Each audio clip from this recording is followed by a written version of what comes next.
Groseras y virulentas. Un podcast para desglosar la vida. Maestro es un limpiador de pisos. Maestra es una llave. ¿Quiénes son los maestros? ¿Las y los maestros son solo los que dan clases en una escuela? ¿Los verdaderos maestros tienen que ser normalistas? ¿La vocación basta para ser un maestro o una maestra?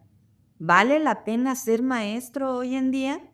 No se pierdan las respuestas a estas y otras preguntas en No, un programa no bastaría para responder tanto, ¿o sí? Buenas noches, bienvenidos a Groseras y Virulentas, un podcast para desglosar la vida. Nos sigue saliendo parejito. Es maravilloso, se siente tan bonito. Gracias por hacerlo posible, chicos. Sí, dentro de esas posibilidades, recuerden nosotras aquí en emprendedoras, en ventas, sí, claro, por supuesto. Todo va. Todo va de un junto. Y aquí, en este humilde podcast, le venimos ofreciendo mentorías personalizadas para que se lance usted a escribir su libro. De verdad, todo el mundo debería de escribir un libro por lo menos en la vida.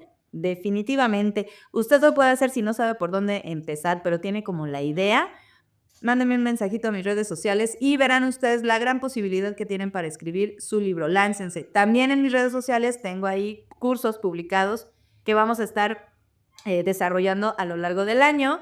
Y pues nada, o sea, usted láncese, confíe en sus ideas, confíe en sus palabras, pero sobre todo confíe en usted mismo o en usted misma para comenzar a escribir su libro. Yo estoy aquí para orientarle y ayudarle.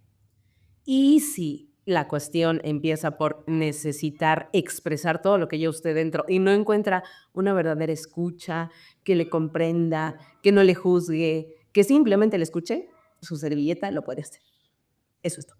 Y aunque usted crea que no es importante, por supuesto que es importante que alguien nos escuche de manera asertiva y sin juzgarnos. O sea, de verdad es un gran ejercicio conversar o tener esta oportunidad de ser escuchado, que hoy por hoy parece como absurdo, pero no, No existe.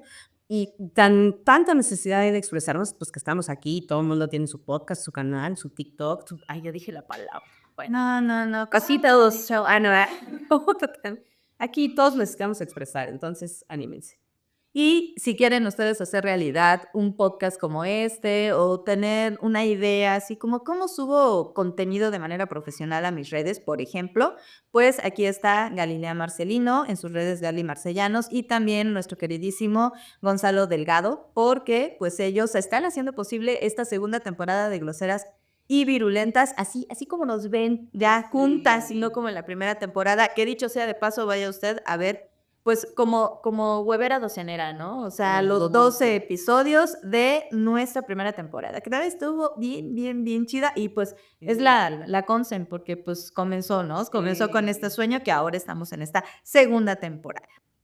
Y pues nada, mi queridísima, vamos a la palabra de hoy con nuestras definiciones oficiales. Maestro. Hoy vamos a hablar de maestro. Esta es una palabra que a mí me encanta. Empezamos con la etimología. Del latín magister, el que está más experimentado en una actividad y por eso dirige y ordena. Del griego también magis, megas, que significa grande e importante. Por otro lado, la RAE nos dice, dicho de una persona o de una obra de mérito relevante entre las de su clase. Dicho de una cosa principal entre las de su clase. Persona que enseña una ciencia, arte u oficio o tiene título para hacerlo. Persona que es práctica en una materia y la maneja con desenvoltura. Y esta es una palabra por la cual me gusta la etimología. Me encanta la etimología de el que está más experimentado en una actividad y por eso dirige y ordena. Y esto en el sentido que vivimos hoy en día en una sociedad en la que, ¿dónde está tu título? Yo estoy de acuerdo, no estoy en contra de los títulos. Muchas veces son necesarios. Sin embargo, muchas veces dices, esta persona lleva toda la vida haciendo esto, ya tiene experiencia, ya sabe de lo que habla y es un verdadero maestro. Entonces, aquí es donde las palabras a veces juegan en decir, wow, un maestro, ay, es el maestro. ¿sabes? O sea, desafortunadamente, y como hemos conversado ampliamente estos días, el maestro en el sistema educativo, híjole, es el más pagado, es el que tiene que aguantar, es el que ya le vale porque no le pagan, es el que... Y entonces dices, qué desafortunado, cuando el maestro es indispensable en la vida. Y nos podemos remontar, por ejemplo, a los oficios. O sea, comienzas como aprendiz y te conviertes en maestro. Es el maestro, ¿sí? El maestro de obras. El maestro carpintero, el maestro herrero, el maestro electricista, el maestro constructor, etcétera, ¿no? O sea, el maestro para los albañiles, o sea, que van a decir, ¡oh! El MAI. El maestro. Pero si nos dirigimos a esta parte académica, de verdad, o sea, yo que estuve 20 años en el sistema educativo nacional, es bien complicado. Es muy complicado porque para mí sí es una cuestión de vocación. Te debe de gustar el servicio, pero sobre todo debes de entender, mínimo tú, porque la sociedad ya no lo hace, perdón, es también resultado del sistema, tanto político, económico, social, cultural. O sea, el maestro, la figura del maestro se ha diluido de una manera terrorífica. Sí. Yo no estoy en contra de los derechos, mucho menos de los derechos de los niños, bueno, de las infancias, pero creo que ya estamos como en el otro lado, ¿no? O sea, como en el extremo, y los extremos nunca son buenos.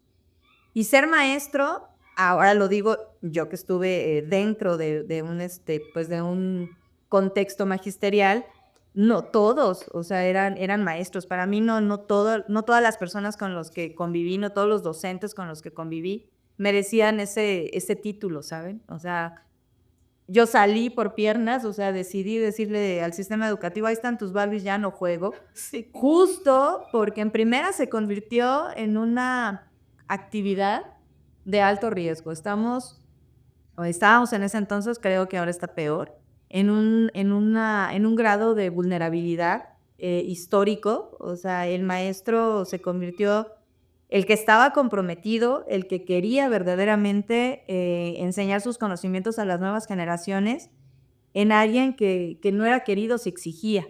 O sea, se ha convertido en algo raro. O sea, para mí cada vez, creo, bendito, o sea, lo veo más lejano porque ya no está dentro de mi entorno inmediato de vida, pero observar a algunos compañeros que dicen, ay, no, pues si nos exigen buenas calificaciones, o sea, yo les pongo 10 a todos y mira, me deshago de problemas, no tengo broncas con mis autoridades, no tengo broncas con los padres de familia. Mira, mientras no se maten dentro del aula, todo chido. Y dices, no, eso, yo no estudié la normal, porque yo soy egresada de la normal superior, yo no estudié la normal para eso. O sea, le dejé de encontrar sentido a mi presencia dentro del aula. Y como acá en Los Llanos tenemos una frase de que, pues, si no te gusta, muévete, porque el mundo no va a cambiar, el que cambia eres tú. Si te mueves tú, se mueve el mundo. Pues me moví, mana. Bien. Y así por la libre, neta, no sé cómo llegué hasta aquí. Bueno, chingándole como siempre, buscándole como siempre, pero dejé esa seguridad del trabajo, porque también es bien justificado. Claro. Pues tengo mi quincena segura, tengo un sueldo mínimo, más o menos, o sea, vacaciones, tengo vacaciones pagadas, tengo mi aguinaldo, pero ¿a qué costo?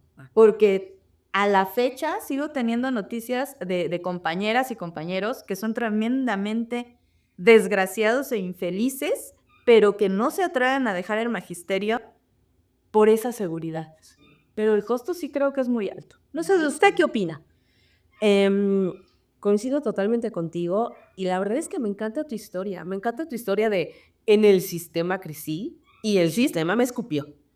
Porque esta cuestión de la vocación en el maestro me parece lo más importante.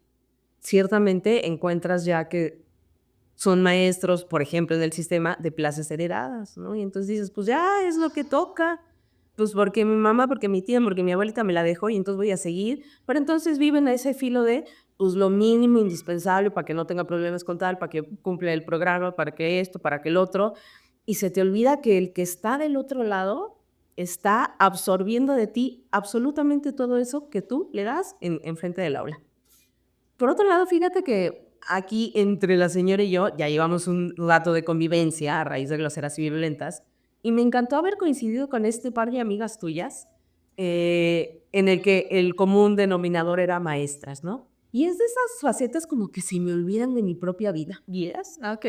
Yo tuve la oportunidad de dar clases, primero de computación en preparatoria, luego de teología en preparatoria, y luego más adelante en la universidad hacer talleres de programación. Y es de las mejores experiencias que he tenido. Bueno, ya más adelante tuve también la oportunidad de dar un curso que a mí me encantó, muy personalizado a un médico, pues de medicina integral. Tuve un negocio familiar de medicina alternativa. Y me encantó porque, uno, tú no me dejarás mentir, siendo maestro a veces aprendes más tú que los niños o que el alumno, porque es ir reforzando el conocimiento. Yo me acuerdo cuando empecé a dar clases de programación, empecé a dar clases en secundario. Cuando me lo propusieron era de, ¿secundaria? Ay, nacen los quieres, esa no es sol. Exactamente, era como, y así pura escuela de señoritas, ¿no? Uy, pues está bien, yo inhalo, exhalo. ¿Nunca diste clases en un grupo mixto? En la universidad ya. Y hay, bueno, obviamente la edad es la gran diferencia, pero sí hay una diferencia, porque dicen, yo siempre trabajé en escuela mixta, que dicen que cuando son de un solo género, o sea, que son como más terribles. Pues hay de todo. Yo creo que hay de todo, no necesariamente. Creo que a mí no me tocaron más terribles, pero mucho es mi actitud. Cuando empecé a dar estas clases, o sea, yo venía de esta actitud de pánico escénico porque adolescencia, ¿no? Y era como, no, yo no quiero a esos entes, aléjenlos de mí. Pero después como me fui emocionando y mi actitud empezó a cambiar, fue con maravilla. Y justamente empezar a lidiar con las niñas problema, ¿no? O sea, así dices, ¿con qué? Exactamente. ¿Y cómo le hago para controlar a este ser engendro del Señor, de cualquier señor? O sea, ¿cómo lo controlo? ¿Qué hago, no? Pero ahí está la palabra clave, controlar. Exactamente. Y entonces, es decir, necesito yo ponerme creativa para que el otro encuentre un poco de gusto, ¿sabes? O sea, empecé a desarrollar la vocación de maestro siendo maestra, porque no es que yo dijera yo en mi vocación de maestra, ¿no? No es algo que pasara por mi mente nunca, hasta que se me fue propuesto. Lo acepté como un súper reto y acabé amando la situación porque desarrolla tu creatividad. En este caso concreto, cuando empecé a dar clases de programación, no es que haya sido yo mala en la universidad, me costaron las matemáticas, no les miento, la física también, no les miento, y la programación, cuando llegué a programación de objetos, era como de, ¿no?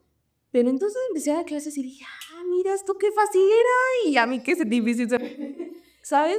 Y entonces empiezas a tener este retorno del alumno que dices, oye, le entendí, muchísimas gracias, ¿no? Y entonces te retrotraes, me encanta esa palabra, a mi adolescencia, ¿no? Cuando amaba a mi maestro de matemáticas, que me acuerdo que era llegar a clase los lunes y eran tablas del 1 al 20 en chinguita loca, ¿no? Y entonces te paraba y te toca la del 12 y te toca la del 14 y entonces estabas 14 por el 14, 14 por el 18, y entonces era una cosa que... Del 1 al 20. Del 1 al 20 las tablas, así, de lunes a 7 de la mañana, ahí dalas, ¿no? Las tablas de música. Ya te estaba oyendo por eso, las tablas de multiplicación. Qué bueno que las tablas. Y me las sabía todas. Y después las clases de física, ¿no? Me acuerdo en física o sea, como que te hacen pensar más allá de aprender. A mí creo que lo importante de un maestro es que te ayude a aprender a pensar.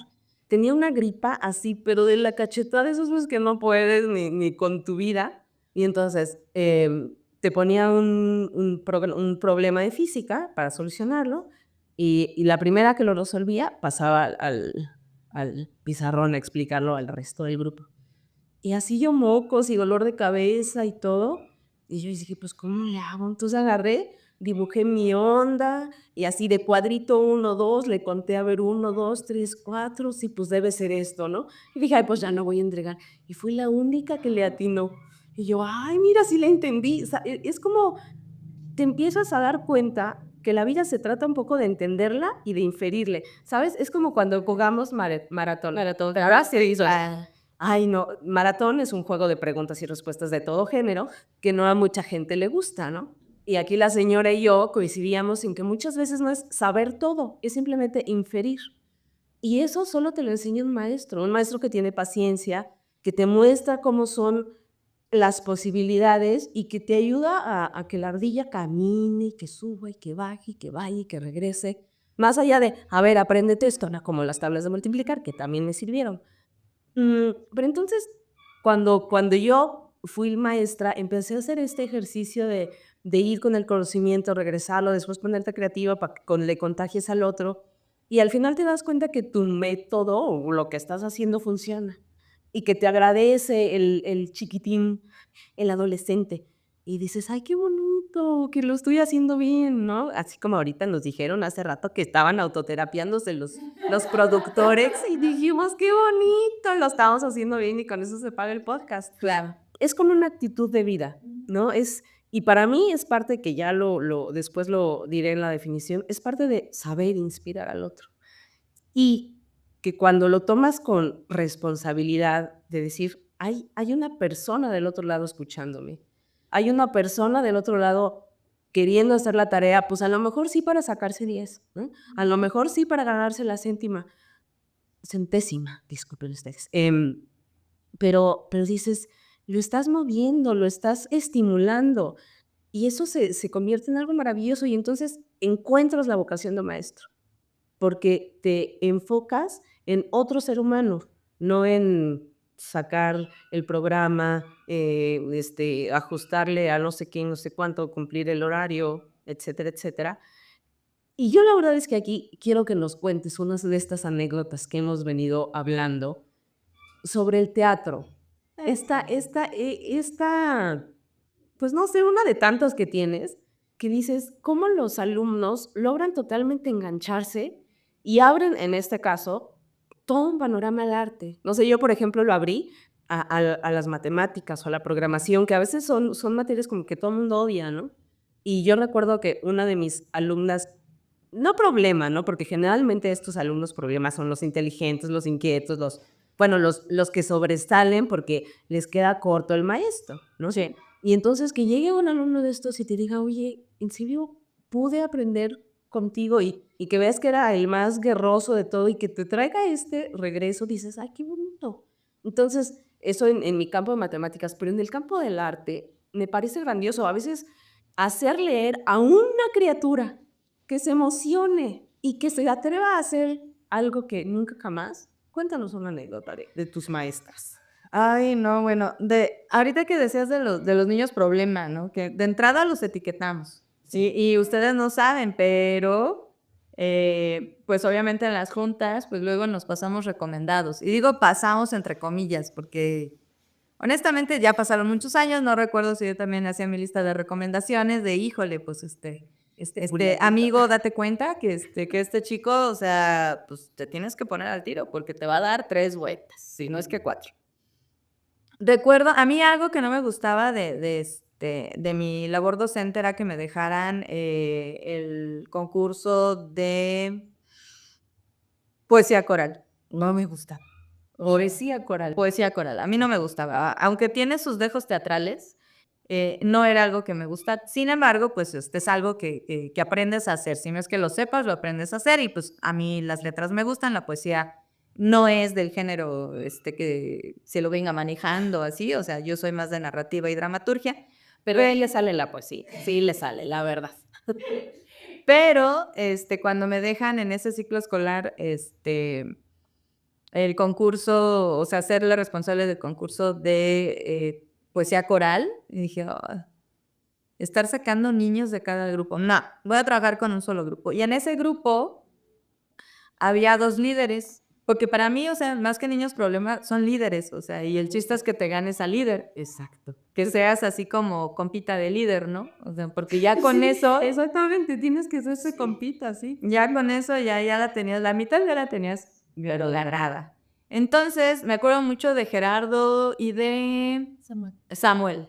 Gerardo y Samuel eran compis ellos dos y movían al grupo. Eran, o sea, terroríficos para algunos maestros. Entonces, cuando les digo, bueno, con ustedes en este grupo vamos a trabajar poesía coral y pues ya saben, ¿no? Digamos que el soborno en calificaciones que funciona siempre. Porque pues al final de cuentas estamos como muy en el sistema, ¿no? Exacto, yo voy por mi 10 y si aprendo bien y si copio también. O sea, eso no importa, yo quiero decir, ¿Por qué? Porque me lo piden en casa. O sea, en casa no me dicen aprendiste, sino que ¿qué calificación se sacaste? Exactamente. Que no tiene nada que ver con el aprendizaje, verdaderamente. Absoluto. Y entonces hago a este par, recuerdo que eran creo que 4, digamos, dividí al grupo de poesía coral, o sea, elegimos la poesía y dividí como en 4 partes el grupo de poesía.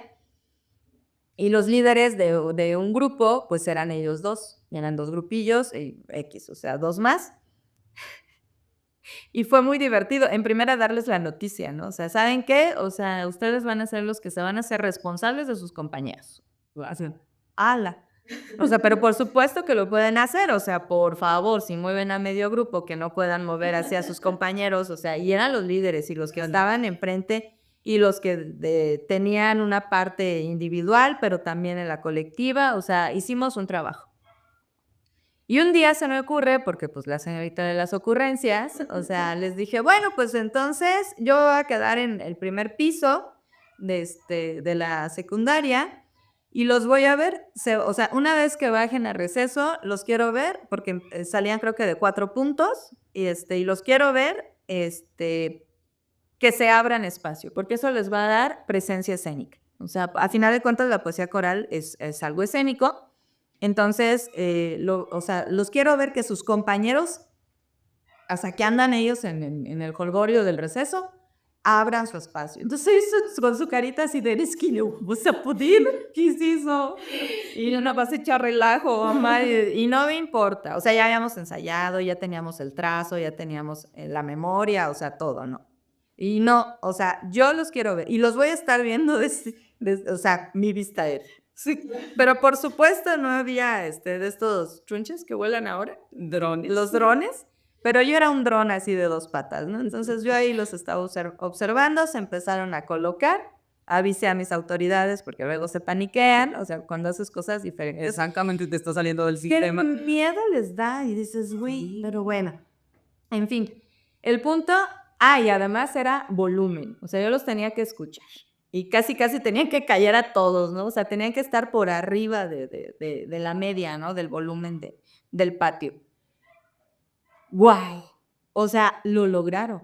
¿En serio? Y fue maravilloso porque yo veía perfecto el trazo como lo habíamos trabajado, pero como los compañeros, o sea, se dieron cuenta de están locos, o sea, algo está pasando, algo diferente está pasando. Y se empezaron, les hicieron el cuadrito, por así decir. Y lo hicieron bien. Evidentemente no ganamos, o sea, yo recuerdo que la poesía coral que ganó para mí era casi como una obra de teatro, pero dije, bueno, ok, o sea, pues yo no soy juez, yo aquí vine a participar, o sea, muchachos, pero verlos, sobre todo después de ese día, o sea, que literal, o sea, se ganaron su espacio y que todos los quedaban viendo así de qué está pasando, fue maravilloso, porque ganaron seguridad de ellos. Y de verdad, a partir de ese evento, Samuel y Gerardo, grandes estudiantes. Wow. Grandes estudiantes, si decían sus chistes tontos, yo les ganaba, sé, varios chistes muy malos, pero los cuento con mucha gracia. Y los contaba evidentemente en el salón, o sea, de hecho, antes de salir a receso siempre era el chiste, era bonito, era bonito. Sí, qué padre. Entonces, ellos, o sea, cuando yo comentaba con mis compañeros en petit comité, así de, no, es que Samuel esto, no, es que Gerardo el otro, y así. Ajá, y dices, güey, pues entonces no es el chamaco. Exacto. O sea, encontré como ese lado, ¿no? O sea, que todo el mundo los estigmatizaba de que, ay, ese chamaco, bueno, es para nada, no. Sí. Y fue a través del arte. Y eso sucedió también, o sea, con teatro, eso sucedió también con las letras. Y bueno, tengo un hijo putativo, mi hijo mayor, saludos Samuel, ojalá estés escuchando. El pobrecito tuvo la mala pata de que fui su maestra los 3 años de secundaria, los taquis.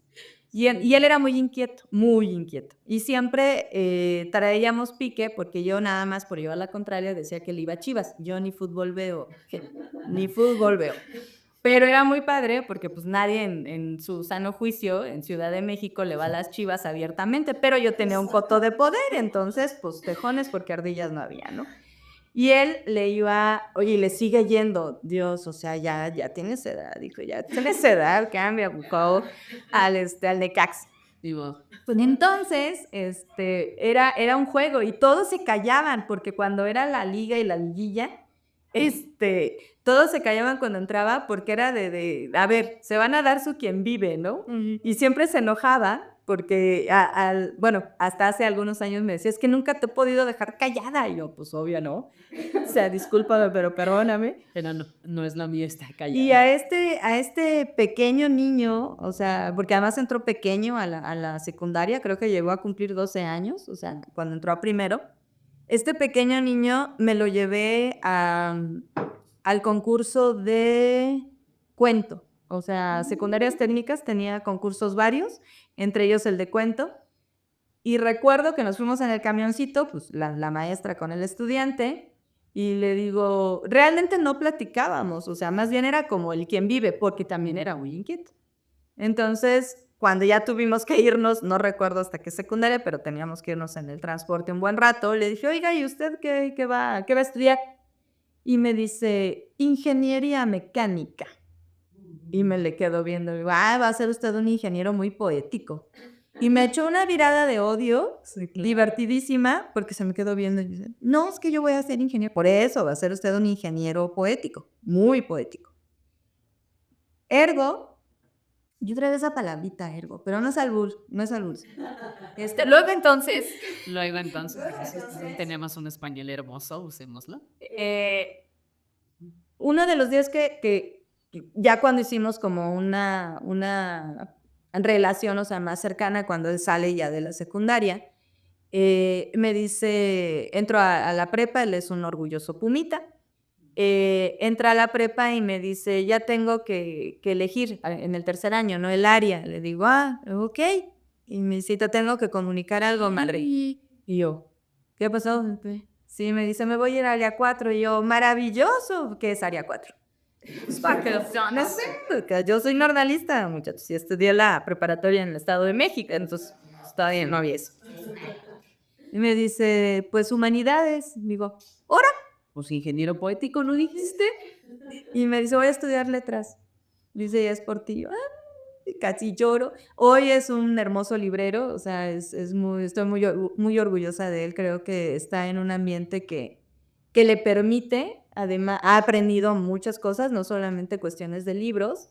Y la verdad, o sea, ahí sí yo puedo ver esa influencia. Y con el teatro lo mismo, o sea, tuvimos un semillero de personas que estuvieron trabajando teatro en la secundaria y tuvimos experiencias maravillosas.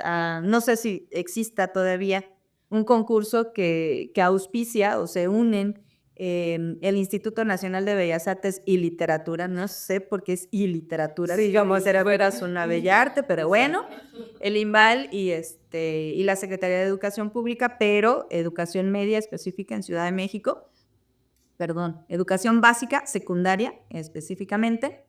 Y ese concurso de teatro, o sea, se convirtió también como en mi bastión, en donde pude aprender muchas cosas, pude llegar a cumplir muchos sueños, porque yo cuando fui estudiante de secundaria participé en ese concurso. Ay, no, en serio. Y la última vez que participé, antes de que empezara a tambalear mi vocación como maestra, o sea, de estar enfrente de un grupo, de una escuela secundaria oficial, dentro del Sistema Educativo Nacional, ganamos ese concurso.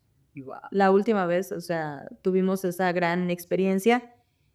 Y justo, ciertamente no aprendías matemáticas, o sí, ciertamente no aprendías física, o sí, pero tenías esa oportunidad de pisar un escenario y de verdad pisar un escenario te cambia la vida. El arte te salva, cualquiera de sus disciplinas te va a salvar. Sí. Y ser maestro es cambiarle, o sea, dejar una semillita en sus estudiantes y ellos sabrán qué hacen con ella. Sí. Y si la riegan, la cultivan, de verdad, o sea, es hermoso ser maestro, pero un maestro comprometido, con vocación. pero pues de esos maestros está bien complicado porque el sistema cada vez se los está engullendo. Sí. Yo decidí dejar de ser maestra cuando entro y termino la maestría en educación. A partir de que termino la maestría, o sea, empecé a cuestionarme mucho mi papel enfrente de una aula. Entonces yo le agradezco a la maestría en educación, saludos Universidad Marista, que haya sido el detonante para yo decidir dejar el magisterio. Wow. Fíjate que esa es una decisión bien fuerte, y aquí quiero saludar a Chio, amiga mutua, Chío, preciosa. que ella está a poco de Jubilarse. jubilarse ya y se da cuenta cómo el sistema limita esa capacidad de incidir del maestro en el alumno. Ese poder dejar esa semilla, que a mí me parece lo más valioso. Un maestro deja semillas y sabe cuando ve en el alumno cómo encenderle esto, o sea, esto de, ¿qué ingeniero tan poético vas a ser? No, pero ingeniero, mayúsculas, negrita, subrayado, ¿no? Y al final decide, porque el maestro sabe ver, Sí. ¿no? Aunque el alumno esté así con todas las ideas aquí, y pues es inevitable, ¿no? La moda, hoy todos queremos ser influencers, por ejemplo, youtubers y podcasters, pero cuando tienes esa habilidad y que es simple observación, es simple disposición y escucha también, dices, ay, mira, una semillita aquí, y dices, a ver, ahí lo voy a hacer así, y sí llega. Entonces eso es maravilloso. Y después, creo que al final, en esta etapa de vida, a la mitad de la vida, todos tenemos la capacidad de ser maestros. Todos. Cuando somos capaces de ver la vida que hemos vivido y tomamos el aprendizaje. Independientemente que todos tenemos la capacidad de dejar una semillita en el que esté alrededor. Y cuando tú vas viviendo la vida así, es bien bonito, porque entonces todo el aprendizaje que tú tienes, así, lo vas plantando en cada persona y vas comunicando esta buena onda. Hace rato, en otro de estos episodios que tenemos, cuando mencionábamos esto de no hacer daño a nadie, o sea, claro, es no hacer daño a nadie, pero además es que puedes dejar una semillita. Sí. Y entonces ahí todos somos maestros y cobra una dimensión muy distinta, porque muchas veces tú no te sientes maestro de nada. O sea, de absolutamente nada, y más si a lo mejor no estudiaste y no terminaste la carrera y no sé qué, y no te titulaste. Platicaba hace poco con una adorable señora, Caro, hermosa, de 73 años, si me ves algún día, que me decía, no, sí, yo estudié enfermería y estudié psicología 4 años, pero no me titulé, entonces no soy psicóloga. Y yo, o sea, pero estudiaste toda la carrera. Bueno, y tú platicas con esta señora y claro que es una psicóloga, o sea, es como, claro que estoy platicando con una psicóloga. Y dices, no somos capaces de vernos y de reconocer esa maestría. Y me remonto a la etimología, el que está más experimentado en una actividad y por eso dirige y ordena, ¿no? Pero cuando ya te sabes poner en ese papel, y no es por ponerte por encima, sino porque simplemente ves que puedes dirigir y ordenar en esa persona, ¿no? O sea, como que encenderle una lucecita, ¿no? La chispita que dices, claro, sí soy. Y en esta edad es cuando ya la maestría está instalada. Es que yo soy muy así porque me da coraje.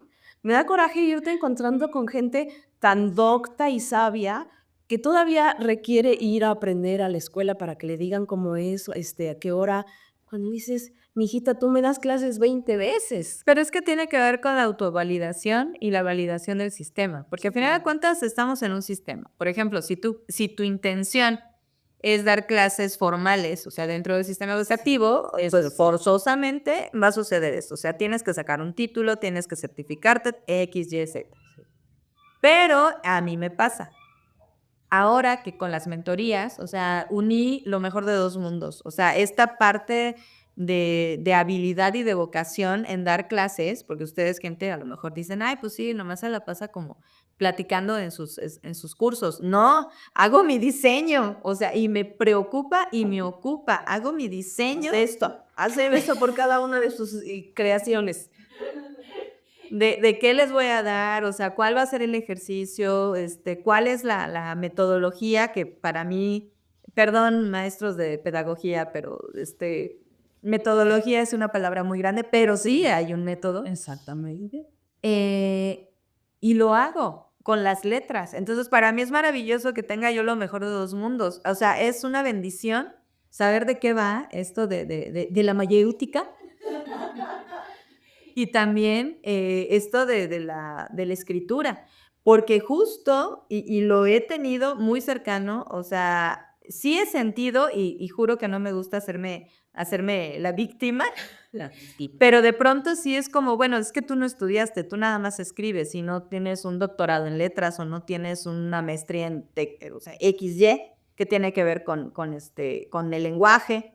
Pues sí, güey, pero estoy escribiendo formalmente desde los 14 años. Formalmente, nótese, O sea, formalmente. de que no dejé la pluma. Exacto. Entonces, carajo, como para que me veas para bajito, digo, sí, mi 1.60 respalda que bajes tu mirada, pero no con desprecio, carnal. O sea, Sí. y eso es complicado en esta sociedad, porque hay mucha gente que cae en esa mentira y que, como bien dices tú, sabe un montón de cosas, puede asesorar, puede exactamente dejar esas semillitas, puede esclarecer, puede dar camino, puede dar luz, pero dice, no, no lo voy a hacer porque yo no estudié eso. Y me pasa con las personas que se acercan y me dicen, lo primero que me preguntan a veces es, ¿qué tengo que estudiar para comenzar a escribir? Y yo, aunque sepas escribir, escribes. Sí, exactamente. Pluma, lápiz. Ajá. Ordenamos tus ideas, planeamos, o sabemos de qué va tu proyecto.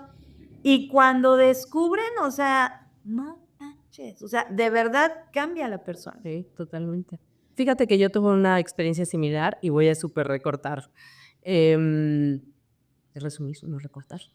Cuando tuve el negocio de medicina alternativa, ¿no? Aquí en el campo de la medicina, pues super clasificaciones, doctores, terapeutas, médicos, bueno, doctores, enfermeros, terapeutas y de ahí para abajo, ¿no? Y hay de ti si tú como terapeuta o enfermera osas mirar o llegar ya a un nivel al médico. Yo cuando tuve la oportunidad de dar este curso a una doctora, o sea, la doctora me decía, es que qué barbaridad, ¿cómo sabes tanto? Bueno, como vendía yo el producto, pues obviamente un vendedor se sabe, ¿no?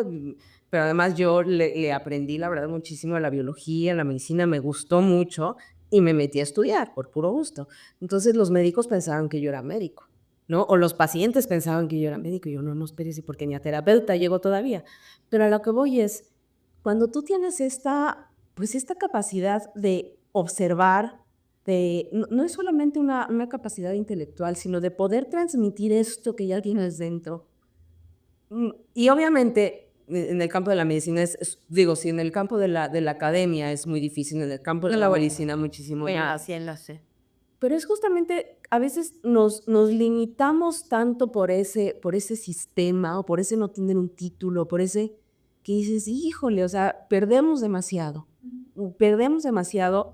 porque a veces te pueden dar un súper consejo a alguien, no, pero es que es terapeuta, no, pues no le hagas caso, ¿no? Cuando dices, es esto de las letras, ¿no? O sea, no me contabas tú que te han dicho, ay, tú también saliste de la academia de, no sé, qué de letras. Claro, porque es una señora escritora y no necesitas más, ¿no? Y me decían, oiga, doctora, usted, yo no, espéreme, no soy doctora. Ahí claro que siempre lo aclaraba, ¿no? Por si habla de todo, no, es que la doctora me dijo, yo no soy doctora, pero no te apellidas Cote. No. El chiste local, por ahí búsquenle de qué se va. Pero es una cosa, híjole, bien intensa, porque claro que le sé, o sea, claro que le sé bueno, al final simplemente tu expresión habla de lo que sabes, ¿no? O sea, se nota la maestría en tu expresión, pero como dices, la autovalidación primero, el decir, sí soy, sí sé y aquí estoy. Y siempre como tener estas ganas de inspirar al otro, creo que es lo que más, que bueno, ahorita lo vamos a decir en las definiciones, es lo que más pesa en un maestro, me parece. Y en este mundo de palabras, o sea, uno de mis talks es ponerle, o sea, yo sí pregunto tú y yo qué somos, o sea, hace muchos años no lo pregunto, pero yo sí lo pregunto, porque a mí las palabras me significan cañones. Entonces, cuando yo dejo de ser maestra, o sea, caí en depresión postparto. O sea, dícese mi hijo, pues ya, 20, va próximo a cumplir. No, ya tiene 26 años. Es chiste local, gente. caigo en depresión y cuando de pronto por X o Y te dicen a qué se dedica, o sea, porque vas a llenar un formato, porque vas a entrar, o sea, te están haciendo una encuesta, X, Y, a mí me costó mucho y dejé en el 2018, o sea, de ser parte del Sistema Educativo Nacional. Entonces, me costó trabajo decir, bueno, ¿y ahora qué soy actualmente? Porque 2 décadas de mi vida, o sea, fui maestra y era muy sencillo contestar, sí, maestra. Entonces, en esta otra parte, entender que era escritora me costó. Y hasta que un día, bueno, yo, o sea, nadie me vio por dentro, bendito, Claro. pero cuando me dice, ¿a qué se dedica? Y yo, escritora. En primera pasaron 2 cosas. Yo me sentí la más feliz porque lo pude decir convencida de que soy escritora. Y corte A, la persona así con su cara de, ¿cómo? Casi, no, deja tú que qué es eso, o sea, ¿y cómo vive, no? O sea, ¿sabes? Porque ese es también otro tema grandísimo, o sea, ¿cómo se puede vivir en este país siendo artista? Pero pues el día de hoy no es el día en que vamos a disertar sobre la palabra artista, Lo haremos. no más maestro, ¿verdad? No más. Pero sí, gente, pónganos ahí en los comentarios. ¿Ustedes son maestros? O sea, así con su cedulita y todo, o sea, su cédula profesional, evidentemente, o son profesionistas que el magisterio, porque el magisterio es súper noble y los abrazó, o ahorita acaban de descubrir que sí son maestros. Del Claro, por pero ejemplo, la de los maestría de hijos. su vida, de los hijos. Por ejemplo. Por ejemplo. O de la gente que está alrededor, aunque no sean tus hijos. ¿O cuál es la maestría que has alcanzado, aunque aún no la hayas compartido, pero que dices, oye, de esto podría ser maestra? Y reivindicar los oficios. Creo que también estamos ávidos como sociedad de Claro. reivindicar los oficios. Los oficios son básicos para poder funcionar en esta vida, en esta ciudad, en el campo. O sea, son básicos. Bueno, vamos entrándole a las definiciones gloseras. Venga. Así que viene de ahí tu definición glosera de maestro. Maestro. No, hombre, yo cada vez me pongo más elegante con este nuevo idioma, florín.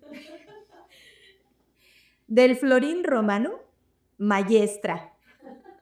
Por aquello de la mayéutica. Persona con vocación de enseñar saberes universales y o académicos de manera formal o informal. Si pertenece al sistema educativo, deberá de cuestionar siempre y ser rebelde con causa para no convertirse en cómplice del sistema. Eso me parece así buenísimo. Ser rebelde con causa para no convertirse en cómplice. Porque en serio, o sea, el sistema, muchachos, piensen, dense cuenta, por favor, si tienen hijos, échenle al homeschooling una oportunidad. Vale la pena. Vale a mí. Venga. De los creadores de La esperanza es lo último que muere, persona capaz de inspirar a quienes tiene cerca y encender su fuego interno. Ya con eso son maestros de lo que sea, de la vida misma, que pues bueno, ya ven que mi onda es vivir, ¿no? Simplemente vivir. Entonces, compártanos sus definiciones. ¿Ustedes cuáles les gusta? ¿Cuál es su maestría favorita? ¿Y todo esto? Sus descubrimientos, o sea, que acaban de descubrir, porque también esto nos provoca, ¿no? A descubrir, Sí. ay, mira, no lo había pensado. Sí. Así que pensar es un gran hábito. Aquí los estamos estimulando. Los provocamos. Síganos en todas nuestras redes sociales. Gloseras y Virulentas, Elizabeth Llanos, Gabriel Hernández, Valeria Marcelino, Gustavo Delgado. Perdóname. ¿Empezaba de qué? Gonzalo Delgado. Gonzalo Delgado. Y hagan ruido de Gloseras y Virulentas, pregúntenos, compártanos, échenos love y hate, todo suma. Todo. En la descripción ya saben todos los links y las definiciones groseras para que sumen las suyas. Sí, ya saben que las interacciones, las suscripciones, las comparticiones, dicho sea de paso, ahora la palabra compartición existe. Sí, en el sistema sí existe. ¿En sistema? La Sí, compartición. la compartición. La partición. A la pasesión. Bueno, eso ya sonó más violento, pero de eso no vamos a hablar. Y pues recuerden, hablando exactamente de esta maestría, o sea, cursos para escribir, mándenme su mensajito, mentorías personalizadas, cursos específicos de pues varias cosillas que le venimos manejando ahí en redes. Ustedes si les interesa, pues ahí vamos a pues glosear, virulear, pero sobre todo escribir. Sí. espacios de escucha asertiva para que no sean juzgados, para que puedan expresarse y decir todo lo que quieran y después emprendan otro camino de maestría o descubran su propia maestría. Y si su sueño es tener algo profesional en redes, así audiovisual bonito, como Groseras y Virulentas, por ejemplo, pues Galilea Marcelino y Gonzalo Delgado, pues están también en redes sociales para que los contacten y puedan hacer realidad su podcast, que su comercial, que su campaña, que su cosa bonita. No, o sea, luego suben cada cosa, gente. Hacerla. Entonces, algo profesional bonito, o sea, su clip, o sea, que si le baila, que si le canta, que si le actúa. Ahí vemos, los vemos. Los súper vemos, hermosos. los vemos. Los books también, y no nada más los de leer, o sea, también, o sea, usted mándenos mensajito y nosotros aquí le resolvemos pues lo que sea resolvido. Lo que sea resolvido. Pues dicho lo anterior, pues gracias por escucharnos y nos conectamos la próxima semana con otra glosa virulenta. No te pierdas nuestro próximo episodio. Recuerden que estrenamos los miércoles a las 20:30 horas, Ciudad de México, y los esperamos Gabriela Hernández y yo, Elizabeth Llanos, en Gloseras y Virulentas. Y recuerda que si te pasas de glosero, te tacharán de virulento. Adiós. Hasta la próxima. Idea original y conducción, Elizabeth Llanos y Gabriela Hernández. Guión, Gabriela Hernández y Elizabeth Llanos. Community Manager, Gabriela Hernández. Fotografía y sonido, Gonzalo Delgado. Producción ejecutiva, Galilea Marcelino. Producción general, Elizabeth Llanos. Realización, Gala Producciones. Postproducción, Gonzalo Delgado. Contacte contrataciones, gloserasyvirulentas@gmail.com. Ciudad de México, 2025.